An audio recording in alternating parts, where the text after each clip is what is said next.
Hey guys, welcome to another Tito tutorial. For the newbies, this is basically a segment where we explain things in a way that even a Tito like me can understand it. And today, we're talking about CopperMask. Now, the idea of using copper to disinfect or for antibacterial is nothing new. The ancient Egyptians have been using it for centuries, or centuries ago. So how does it help with viruses like corona? If the virus lands on something like steel, it will stay there for 5 days. For something like wood, that's about 4 days. But it's only a matter of hours when it's copper. This makes a big difference when you think about the amount of masks that we throw out every day that do have the virus on it. So yes, there are benefits to this. Aesthetically, well, color tone alone should already tell you it's a little bit more matched than the white one, but it's more contoured to my face. Plus, I like the fact that it has this little breather under the chin, which stops your glasses from getting fogged up.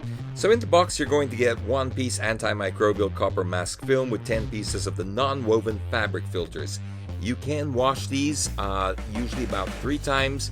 If you average out the cost, because you have to replace the CopperMask every 30 days, it works out to about 11 pesos per day. That's it for this tutorial. Stay safe. See you soon.